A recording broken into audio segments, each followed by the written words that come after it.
felt like I was always being judged on or tested on something that I was absolutely trash on, which is reading and writing. Yeah, I was bad at English, but it actually spanned across every single subject because English is in every single subject. You have to ask and answer and write things down and whatnot. And because of that one skill that I was just horrendous at and still pretty bad at until this day, it made me really bad at school. Of course, because of this, I always felt like I was dumb or slow or I wasn't good enough compared to my peers. Because I'd see my peers do things so much faster than me, so much better, so much cleanly, and I'd look at them and go, wow, like, that is amazing. I could actually never do that. It's just like near impossible. Of course, what I perceived as impossible as a kid is different from what I perceive as impossible now. I don't think anything's impossible now, but as a kid, I thought it'd be impossible for me to read one page of a book. Now, that doesn't seem like an impossibility anymore. It's actually something I probably do day in, day out. Anyway, the damage that school done on me and my mentality of not thinking I'm good enough or thinking that I was kind of dumb is really unfair, but I actually kind of enjoy it now. You know, when I look at some people that were so smart and people that I absolutely looked up to and thought that they were going to take on the world and do so many things, I look at them now and they haven't really moved. And it's not really their fault. It's actually the fault of our education system. Our education system is good at you know, giving people information, but it's not learning, it's not teaching, it's not using your brain. It's just relaying you information for you to relay to a test. It's not making you think critically. It's not making you ask questions. It just makes you sit there and learn, right? It makes a lot of people be in this box where it's secure and they can get a job and stuff like that. And most are okay with, you know, getting their 9 to 5, you know, living, you know, a pretty, you know, just a standard way of living, right? Just a normal life. But some are not, and because they're so intelligent, it's actually quite boring for them to live a 9 to 5, and unfortunately they get put in this box with school, and they can never really get out of it. And because of that, they live, you know, they could live a pretty nice life, but in their standard or what they think, it's not really living.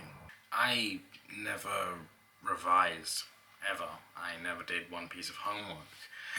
I would probably say that if you got me a full book, I may have filled that one book up in 5 years of my secondary school life in all of my subjects, in the sense that if you gave me one book, it would last me out for 5 years, every single subject. That's how little I wrote down.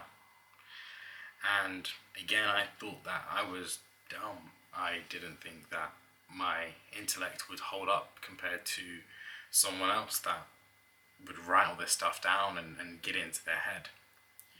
But now that I'm a bit older, I realise that actually I'm a lot smarter than I thought I was. And what I've realised is I may not have taken all the information in, you know, the stats and the statistics of things and whatnot, but I've always taken in the why something happens.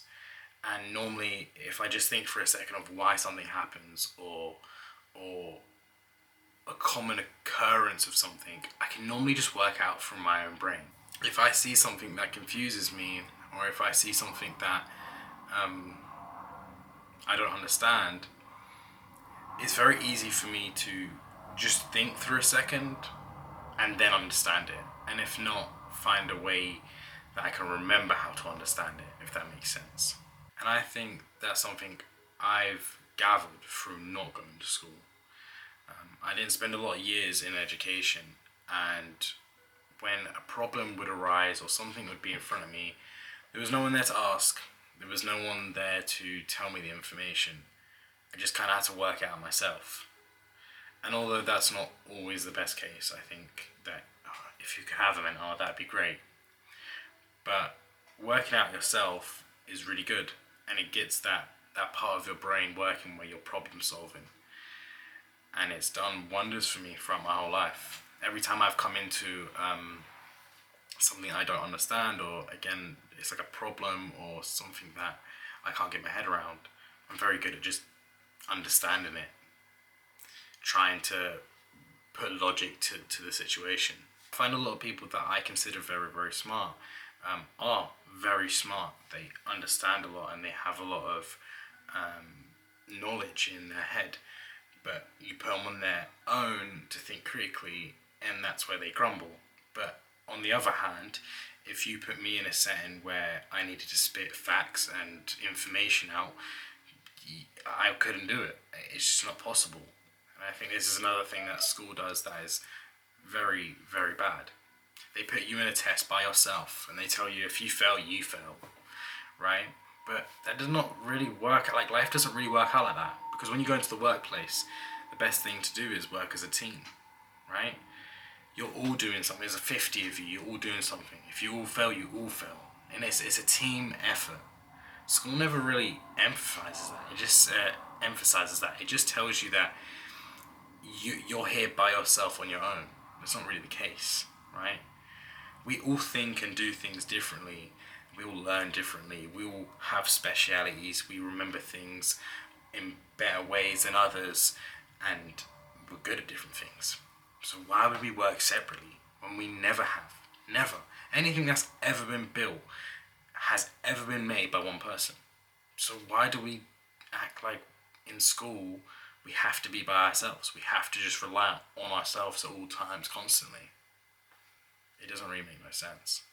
Anyway, that's my rambling over. The lesson today is, no matter how much information you take in and how much you learn about the world, history, science, geography, whatever it is, always have critical thinking of your own. Don't allow others to just tell you because this is what they did to prove it, or how they got to their solution doesn't make sense. And you've got to think about that yourself. You can't just rely on others just to give you information. You know, humans are flawed, and we've given a lot of wrong information to our pupils again and again and again and again, and it will always happen because everything's always evolving. So always think critically and think, does it make sense? And if it doesn't make sense, how could you prove or understand it in a different way? Never lose that. Don't just rely on the information you're given constantly.